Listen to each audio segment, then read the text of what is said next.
जय हिंद दोस्तों। कैसे हो आप लोग? जीके की सीरीज में आज का अपना टॉपिक होने वाला है बायो स्फीयर रिजर्व। जैव विविधता का जो संरक्षित क्षेत्र है ना, वो भारत में कहाँ है, कौन कौन से स्टेट में है, कहाँ कहाँ है, इन सब के बारे में आज अपन डिस्कस करेंगे। तो सबसे पहले तो अपन ये जानते हैं कि जैव विविधता होती क्या है। जैव विविधता,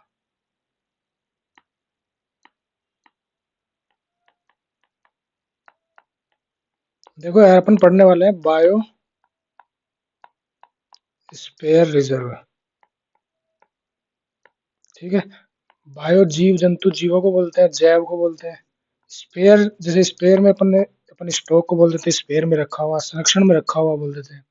रिजर्व में मतलब संरक्षण में। ठीक है। नाम में इसका मतलब छुपा हुआ है। कोई ऐसा एरिया, ऐसा क्षेत्र जिसको संरक्षण की आवश्यकता है, वो क्यों है? क्योंकि वो एरिया ही ऐसा है जहाँ पे एनिमल है, प्लांट है, कोई प्रजाति है जीव जंतु की, उनको संरक्षण की आवश्यकता है, क्योंकि उन्हीं की वजह से है ना पूरी वो सिस्टम चलता है। चलो थोड़ा सा जानते हैं अपन इसके बारे में और। आ जाओ। बायोस्फीयर रिजर्व, ये पढ़ने वाले हैं। ठीक है। अब ये क्यों इम्पोर्टेंट है? देखो, जैव विविधता की यूज क्या क्या है। पहले थोड़ा जैव विविधता के बारे में जानते हैं, एक मिनट रुको ना। हाँ, जैव विविधता, इसका महत्व क्या है? पर्यावरण में इसका महत्व है, मानव के लिए, ह्यूमन के लिए भी इसका महत्व है, खाद्य पदार्थों के लिए भी है। भाई, प्लांट से इनसे सबसे खाना आता है, इंसानों का खाना भी आता है, जानवरों का खाना भी आता है। और प्लांट से दवाइयाँ, औषधि ये भी बनती हैं। सांस्कृतिक दृष्टि से भी इम्पोर्टेंट है। वो कैसे? क्योंकि जैसे मान लो कोई नेशनल पार्क है, बायोस्फीयर रिजर्व है ना, ये अपने कल्चर का भी तो हिस्सा है ना, कहीं ना कहीं। जैसे कश्मीर में अच्छी अच्छी सुंदर सुंदर घाटियां हैं, तो ये भी अपने कल्चर का हिस्सा है, अपने कल्चर कल्चर को रिप्रेजेंट करती है ये भी, है ना। और जैव विविधता ही पृथ्वी पर जीवन का आधार है। इसके बिना तो लाइफ पॉसिबल ही नहीं है इंसानों की, है ना। तो ये बहुत ज्यादा इंपॉर्टेंट है, ये इसका इम्पोर्टेंस है, इसका महत्व है। ठीक है। अब इसके बारे में थोड़ा और जानते हैं। चलो आ जाओ ऊपर। देखो, कई जैव विविधता के उपयोग कई स्थानों पर किए जाते हैं, जैसे भोजन और उन्नत किस्म के सोर्सेज के लिए। अब नई फसल आती है, ये भी कहीं ना कहीं जैव विविधता के कारण ही तो है ना। बरसात का होना, उपजाऊ जमीन पर फसलों का उगना और उन्नत किस्म की फसलें उगना, एक ये है उपयोग इसका। एक है दवाइयाँ और औषधियों के रूप में है, जैसे कुनेन है, शायद उसमें मेरे, अगर मैं सही हूँ तो मलेरिया की दवाई बनती है कुनेन, जो सफेदा होता है ना उसके छाल से। और टेक्स टेक्स टेक्साल है, इसका उपयोग कैंसर के उपचार में किया जाता है। ठीक है। थोड़ा और जानते हैं अपन। सौंदर्य परक लाभ, जैसे पर्यटक के रूप से इम्पोर्टेंट है। अब कई देखने में अच्छा अच्छा जहाँ पे सीनरी व्यू बनते हैं, हिमाचल में, उत्तराखंड में, लद्दाख में, कश्मीर में, तो पर्यटक की दृष्टि से भी ये इम्पोर्टेंट बनता है। यहाँ पे पालतू जानवर भी रहते हैं, पालतू जानवर भी पाल सकते हैं, और साहित्यिक रचना भी होती है यहाँ से, इसको इनको ध्यान में रखते हुए। ठीक है। और प्राकृतिक संतुलन भी बना रहता है, ये बहुत ज्यादा इंपॉर्टेंट है कि इससे क्या है, प्राकृतिक संतुलन बना रहता है। जैसे जो फूड साइकिल है ना, उसको आप देखोगे तो पर्यावरण पर्यावरण का चैप्टर है आज ये, इन्वायरमेंट का, है ना। अपशिष्ट का पुनर्चक्रण हो जाता है, जल का संरक्षण हो जाता है, नई मिट्टी का निर्माण हो जाता है, मिट्टी के अपरदन में रोकथाम हो जाती है, मिट्टी कहीं बह के नहीं जाती, और पोषण चक्र होता है, और जलवायु पर नियंत्रण रह जाता है इससे। और सांस्कृतिक लाभ इसका है कि धार्मिक विश्वास है किसी चीज में, है ना। जैसे जैसे अभी कुंभ चल रहा है, तो कुंभ में नहाने का एक धार्मिक विश्वास ही तो है ना ये। और एक राष्ट्रीय गौरव है, सम्मान की बात है, आज कुंभ में देश विदेशों से लोग नहाने के लिए आ रहे हैं, तो नेशनल राष्ट्रीय गौरव भी है ये। ठीक है। तो आई होप जैव विविधता के बारे में आप थोड़ा थोड़ा थोड़ा जान गए होंगे। अब इसका संरक्षण करना है। संरक्षण क्यों करना है ये मैंने बता ही दिया थी आपको कि क्यों संरक्षण करना है, क्योंकि उनकी चीजों की जरूरत है यहाँ पे जीवन पॉसिबल करने के लिए धरती पर, इसलिए उनकी जरूरत पड़ती है इंसानों को, इसलिए इसका संरक्षण करना अनिवार्य है। अब संरक्षण दो प्रकार से हो सकता है, वो कैसे? जैव विविधता का संरक्षण की अपन बात करते हैं। एक तो स्व स्थानीय संरक्षण और दूसरा है बाह्य स्थानीय संरक्षण। स्व स्थानीय मतलब जहां पर जो प्लांट, जो स्पेसीज, जो जीव जो जहां पर है ना, वहीं उनको प्रोटेक्शन दे दिया जाए। ठीक है, इसका एग्जाम्पल है नेशनल पार्क है, वाइल्ड लाइफ सेंचुरी है जहाँ जानवरों को संरक्षण दिया जाता है, पवित्र उपवन है, जस्ट लाइक दैट है सुंदरवन के जो जंगल है ना वो है। और जैसे वो पुष्पा मूवी वाला वो नहीं है क्या, क्या नाम है, शेषाचलम का वो जंगल लाल चंदन के लिए, तो वो भी पवित्र उपवन है और इम्पोर्टेंट भी है। उसका जंगल उसी स्थान पे उसका प्रोटेक्शन किया जा रहा है। समुद्री क्षेत्र है, जैसे मन्नार की खाड़ी है ना, और जैव मंडलीय रिजर्व है। ये स्व स्थानीय संरक्षण का मतलब ये हो गया कि जो चीज जहां है ना उसको वहीं प्रोटेक्ट कर दिया जाए। ठीक है, जैसे मध्य प्रदेश में बहुत सारे नेशनल पार्क है, बहुत सारे टाइगर रिजर्व है, तो जहां जो है ना उसको वहीं प्रोटेक्ट कर दिया जाए, उस एरिया को प्रोटेक्शन में लाया जाए गवर्नमेंट के द्वारा। ये तो होगा स्व स्थानीय संरक्षण। अब इसमें नेक्स्ट आता है बाह्य स्थानीय संरक्षण। बाह्य स्थानीय संरक्षण जीव एवं वनस्पति जातियों को उनके स्थान से अलग दूसरे स्थान पर संरक्षण दिया जाए। यहाँ कोई चीज है, यहाँ से उठा के ले जाए और कहीं और उनको जाके संरक्षण दिया जाए, कंजर्वेशन दिया जाए, है ना, तो उसको बोलते हैं बाह्य स्थानीय संरक्षण। जैसे एग्जाम्पल देखो, जीन बैंक है, जैसे कई नई प्रजाति का जीन रखते हैं, जैसे एक छोटी सी गाय चल रही है ना, उसका जीन है, उसके जीन के बैंक मान लो आप। और बीज बैंक है, या फिर कई जगह ऐसे करते हैं कि जैसे मान लो अभी मटर है, अभी अभी सर्दियों का मौसम है तो मटर चल रही है, तो मटर के प्लांट कहीं पैदा करके उसको कहीं और ले जाके उगा दिया जाए। तो जहाँ पे पैदा किया उसका संरक्षण किया तो वो जाएगी कहीं और, संरक्षण कहीं और होगा, लेकिन उसको यहाँ प्लांट किया गया हो ना। वनस्पति उद्यान है या चिड़ियाघर, हाँ चिड़ियाघर सबसे अच्छा एग्जाम्पल है इस चीज का। जैसे जयपुर में चिड़ियाघर है, राजस्थान के जयपुर में चिड़ियाघर है। अब वहां से थोड़ी ना थी, वो जो भी वहां पे पशु है, जंगली जानवर है, वो वहां वहीं पे थोड़ा ना थे शुरू शुरू में, वो कहीं और से लाके वहां पर संरक्षित किया गया ताकि वो पर्यटन के लिए भी, पर्यटन की दृष्टि से भी इम्पोर्टेंट बने। ठीक है, अब जी जैव विविधता के बारे में आपने थोड़ा जान लिया, इसके टाइप, इसका इम्पोर्टेंस, ये सब आपने जाना, अपन ने सीखा। अब ये होता कैसे है, इस गवर्नमेंट क्या करती है, स्टेट गवर्नमेंट क्या करती है, सेंट्रल गवर्नमेंट क्या करती है, चलो इसके बारे में थोड़ा सा और जानते हैं। गवर्नमेंट ऑफ इंडिया या स्टेट गवर्नमेंट किसी भी ऐसे क्षेत्र को जहां कोई प्रजाति, जीव, प्लांट, एनिमल जिनको संरक्षण की आवश्यकता है, ऐसे क्षेत्र को बायोस्फीयर रिजर्व घोषित कर सकती है। देखो इस नाम में ही इसका अर्थ छुपा हुआ है, बायोस्फीयर रिजर्व। ठीक है, तो आप समझने की कोशिश करें इस चीज को, मुश्किल कुछ नहीं इसमें। अपने आसपास की चीजें ही सारी जो अपन सीख रहे हैं, मुश्किल कुछ भी नहीं है, बस उनको थोड़ा आंख खोल के देखना है कि ये तो चीजें अपने आसपास की थी। ये जो बायोस्फीयर रिजर्व क्षेत्र घोषित किया गवर्नमेंट ने, ये इस क्षेत्र में नेशनल पार्क भी हो सकते हैं, कोई protected area, just like that ये एरिया घोषित किया। यहाँ पर नेशनल पार्क भी हो सकते हैं, यहाँ पर टाइगर रिजर्व भी हो सकते हैं, है ना, यहाँ पर वाइल्ड लाइफ सेंचुरी भी हो सकती है। क्यों? क्योंकि ये जंगली जानवर है, तो टाइगर के लिए हो गया, नेशनल पार्क है तो वो भी हो सकता है। यहाँ पर, यहाँ पर बर्ड सेंचुरी भी हो सकती है, अगर पशु पक्षी भी है तो भी बर्ड सेंचुरी भी इसको बना सकती है। तो एक ऐसा एरिया जिसमें सब कुछ हो सकता है, जरूरी नहीं है ही, हो सकता है। तो कंफ्यूज मत हो कि बायोस्फीयर रिजर्व क्या होता है, टाइगर रिजर्व क्या होता है, नेशनल पार्क क्या होता है, वाइल्ड लाइफ सेंचुरी क्या होती है, बर्ड सेंचुरी क्या होती है, झीलें क्या होती है, रामसर साइट क्या होती है। इन सब में कंफ्यूज मत हो। इसी वीक में अपने सारे चैप्टर अलग अलग पार्ट में बांट के पढ़ लेंगे और सीखते चले बस आप तो अभी अभी बताया वाइल्ड लाइफ सेंचुरी हो सकती है इसके अंदर, बर्ड सेंचुरी हो सकती है, टाइगर रिजर्व भी हो सकते हैं, और एक चीज मैं इसमें और ऐड कर देता हूँ कि रामसर साइट भी हो सकती है। रामसर साइट वाला टॉपिक अपन कर चुके हैं, दोबारा बताने की जरूरत नहीं पड़े, रामसर साइट भी हो सकती है। अभी एरिया होता कैसा है, चलो इसके बारे में थोड़ा सा और जानते हैं। जैसे ये एक एरिया है, मैंने गोला बना रखा है, ये एक एरिया है, ठीक है। इसमें तो बिल्कुल बीच वाला जो पार्ट होता है ना, ये वाला जैसे जिसको मैं येलो से कलर कर रहा हूँ ना, ये वाला बीच वाला पार्ट, ठीक है, ये पार्ट को बोलते हैं कोर एरिया। ठीक है, इस पार्ट में नेशनल पार्क हो सकते हैं, वाइल्ड लाइफ सेंचुरी भी हो सकती है, और यहाँ मानवीय गतिविधि नहीं होती, मतलब ज्यादातर लोग अंदर नहीं जा सकते पर्यटक की दृष्टि से भी, क्योंकि ज्यादा अंदर जाएंगे तो क्या है, जंगली जानवरों को भी खतरा है, जंगली जानवरों से उन लोगों को भी खतरा है। तो थोड़ा ये कोर एरिया होता है अंदर का कि इसमें नहीं जाना। इसके बाद में चलो मैं इसको रेड से कर रहा हूँ। ये जो एरिया होता है ना, ये वाला जो एरिया, ठीक है, ये एरिया बनता है अपना बफर जोन। इसको नाम देते हैं बफर जोन। ये पर्यटक के लिए भी होता है, कुछ मानवीय गतिविधि भी हो सकती है, जैसे मान लो कोई वैज्ञानिक रिसर्च चल रही है, साइंटिफिक रिसर्च चल रही है, उसके लिए भी इस एरिया में आके वो करने की अनुमति मिल जाती है करने के लिए, तो इसको बफर जोन बोलते हैं।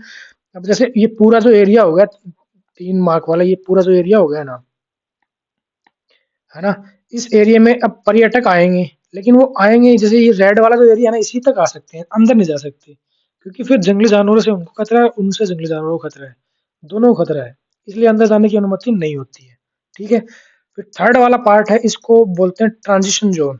ये जो ब्लू से मैं कर रहा हूँ ना, ट्रांजिशन जोन, इसको ट्रांजिशन जोन बोलते हैं। यहाँ पे शोध रिसर्च यहाँ भी हो सकते हैं। ठीक है, तो एरिया कैसा होता है, किस किस एरिया को किस हिसाब से इसको डिवाइड कर रखा होता है, ये अपन ने डिस्कस कर लिया।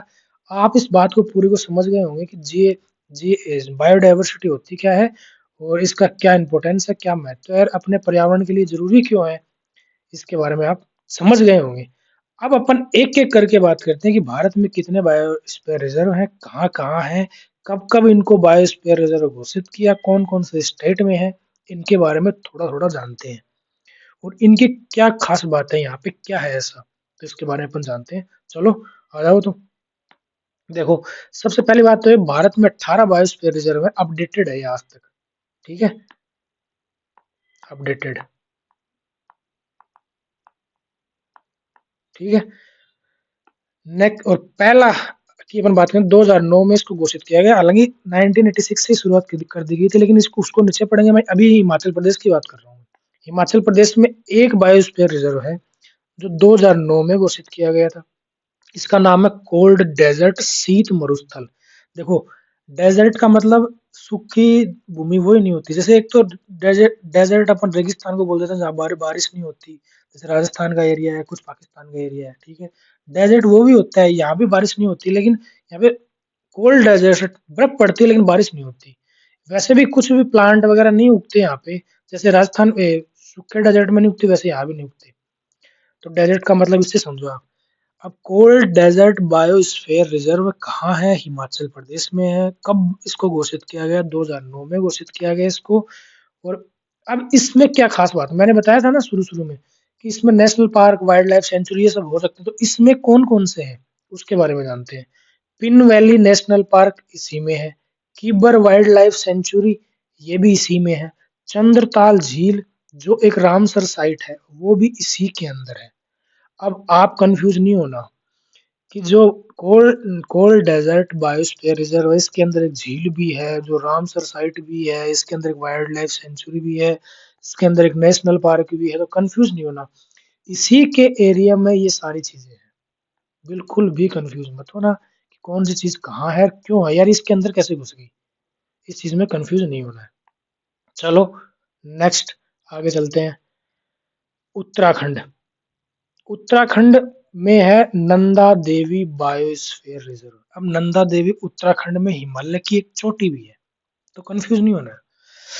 और 1988 में इसको बायोस्फीयर रिजर्व घोषित कर दिया गया था। नंदा देवी एक चोटी है हिमालय की, और नंदा देवी नेशनल पार्क भी है। और फूलों नंदा देवी नेशनल पार्क, फूलों की घाटी नेशनल पार्क इसी बायोस्फीयर रिजर्व के कोर एरिया में स्थित है। हिम तेंदुआ यहाँ पे पाया जाता है। इसकी खास बात है, एशियाई काला भालू यहाँ पर पाया जाता है, ये भी इसकी खास बात है। चलो नेक्स्ट चलते हैं। नेक्स्ट है सिक्किम। सिक्किम के अंदर है Kanchenjunga biosphere reserve, very important है।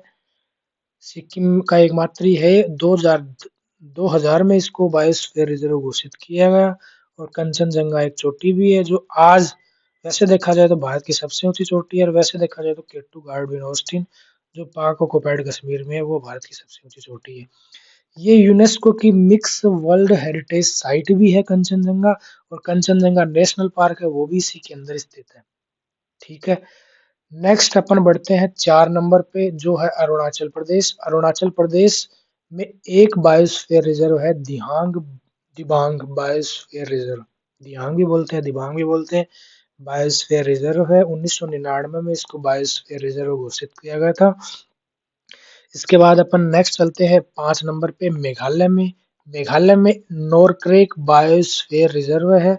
मेघालय में नोरक्रेक बायोस्फीयर रिजर्व है, जिसको 1988 में बायोस्फीयर रिजर्व घोषित किया गया था।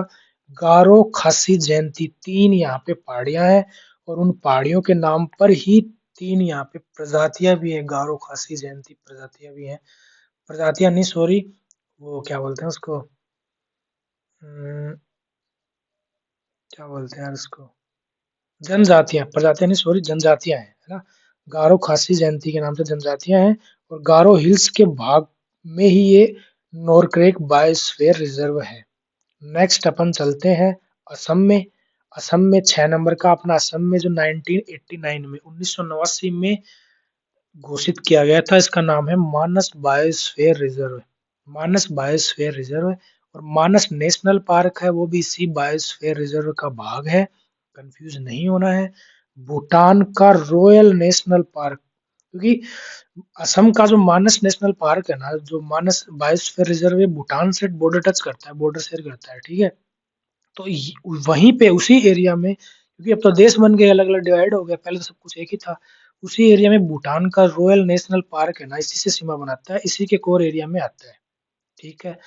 और मानस नदी है ना, जो असम में है, वो मानस नेशनल पार्क में से ही निकलती है, ठीक है। अब अपन नेक्स्ट चलते हैं, ये भी असम में ही है। इसका नाम है डिब्रू साहिखोवा बायोस्फीयर रिजर्व, ये भी असम में ही है। 1997 में इसको बायोस्फीयर रिजर्व घोषित किया गया था। इसके बाद में अपन नेक्स्ट चलते हैं पश्चिम बंगाल में। वेरी इंपॉर्टेंट है पश्चिम बंगाल का सुंदरवन बायोस्फीयर रिजर्व, जो 1989 में बायोस्फीयर रिजर्व घोषित किया गया था, ठीक है। सुंदरवन नेशनल पार्क इसी के अंदर है।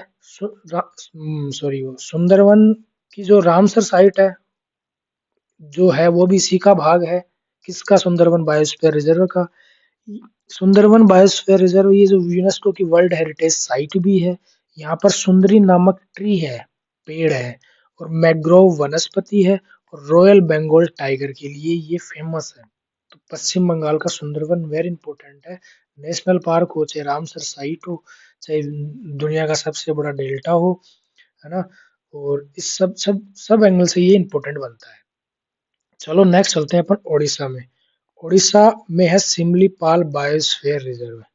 सिमलीपाल बायोस्फीयर रिजर्व जो 1994 में बायोस्फीयर रिजर्व घोषित किया गया था। Similipal tiger reserve, Kuldiha wildlife sanctuary और हडगोर वाइल्ड लाइफ सेंचुरी, तीनों इसी का भाग है, कंफ्यूज फिर से नहीं होना है। वाइल्ड लाइफ सेंचुरी मतलब जहाँ जीव, जंगली जीव, ये सब प्रोटेक्शन एरिया में रखे जाते हैं, है ना, उनको बोला जाता है। बर्ड सेंचुरी जहाँ पक्षी रखे जाते हैं, ठीक है। तो ये तीनों के तीनों ना इसी का भाग है। किसका? सिमलीपाल बायोस्फीयर रिजर्व का, जो कहाँ है? ओडिशा में। 1994 में इसको बायोस्फीयर रिजर्व घोषित किया गया था। ईयर आप नहीं भी याद रखे तो भी चलेगा, नहीं पूछता है एग्जाम में। 10 नंबर का आता है अपने पास आंध्र प्रदेश। आंध्र प्रदेश में है शेषाचलम बायोस्फीयर रिजर्व, ये भी इंपॉर्टेंट बनता है। शेषाचलम बायोस्फीयर रिजर्व 2010 में इसको बायोस्फीयर रिजर्व घोषित किया गया।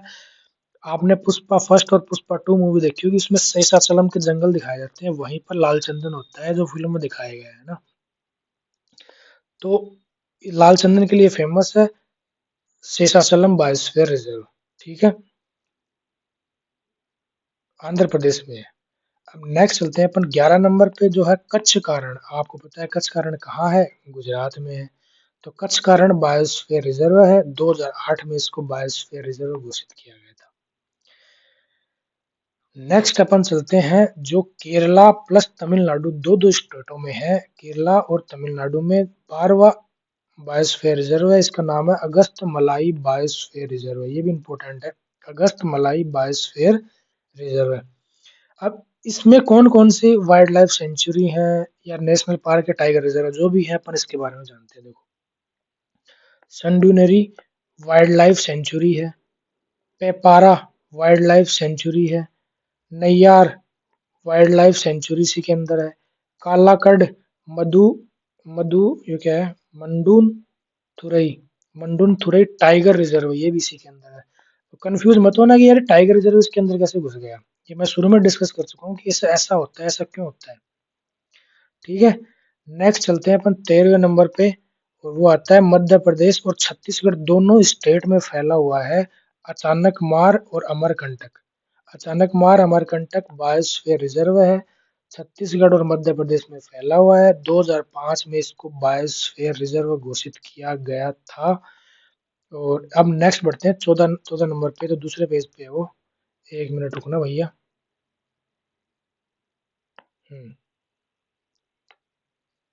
सॉरी, हाँ, आ जाओ। नेक्स्ट है मध्य प्रदेश का ही है, जो 14 नंबर का है, पंचमढ़ी बायोस्फीयर रिजर्व है। ये भी मध्य प्रदेश में है। 1999 में इसको बायोस्फीयर रिजर्व घोषित किया गया था। नेक्स्ट चलते हैं 15वां नंबर का, जो पन्ना बायोस्फीयर रिजर्व है। ये भी कहाँ है, मध्य प्रदेश में है। 2011 में इसको बायोस्फीयर रिजर्व घोषित किया गया था। पन्ना टाइगर रिजर्व भी है, जब टाइगर रिजर्व अपन पढ़ेंगे तो उसमें पढ़ेंगे ये। केन बेतवा नदी इसी इसी के अंदर से गुजरती है, इसी के अंदर से बहती है। ठीक है, नेक्स्ट आता है अपना 16 नंबर का। 1986 में 1986 में नीलगिरी बायोस्फीयर रिजर्व, 1986 में नीलगिरी बायोस्फीयर रिजर्व घोषित किया गया था। और इसके अंदर क्या क्या है उसके बारे में जानते हैं। मधुमलाई नेशनल पार्क और मधुमलाई टाइगर रिजर्व, दोनों इसी के अंदर है। सत्यमंगलम वाइल्ड लाइफ सेंचुरी, ये भी इसी के अंदर है। मुकुर्थी नेशनल पार्क, ये भी इसी के अंदर है। किसके अंदर, नीलगिरी बायोस्फीयर रिजर्व के अंदर। तमिलनाडु में है, इसी का भाग है। ठीक है, नेक्स्ट नेक्स्ट है मन्नार की खाड़ी बायोस्फीयर रिजर्व है। मन्नार की खाड़ी आपको पता है कि अ, तमिलनाडु और श्रीलंका के वो जो बीच में समंदर पड़ता है ना, उस एरिया को कहा जाता है।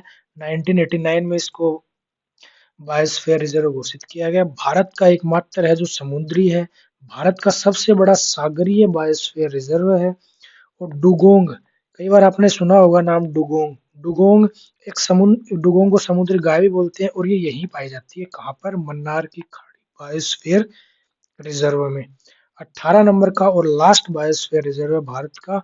1989 में इसको डिक्लेयर किया गया, घोषित किया गया, जो अंडमान में है। और अंडमान में भी इसका नाम है ग्रेट निकोबार बायोस्फीयर रिजर्व है।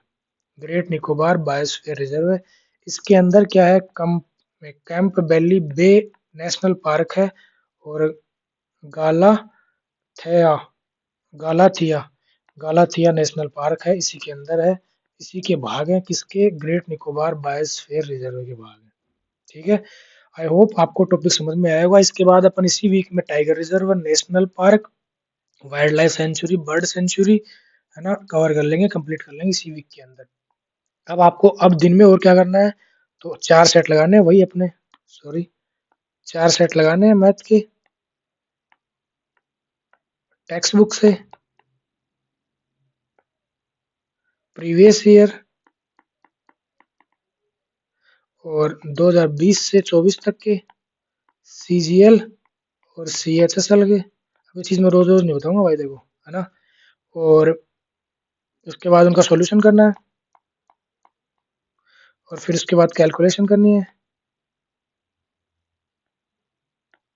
20 मिनट तक। ठीक है, इसके बाद में इंग्लिश पढ़नी है, रीडिंग करनी है 1 ओवर तक, एडिटोरियल, इंग्लिश माध्यम का, और प्लस इसके साथ इसकी वोकैब भी, और वोकैब में रूट वर्ड से। ठीक है, मैथ होगी, इंग्लिश होगी, जीके आपको मैंने बता ही दिया। इसके बाद मिलते हैं शाम को इवनिंग में डाउट सेशन के साथ।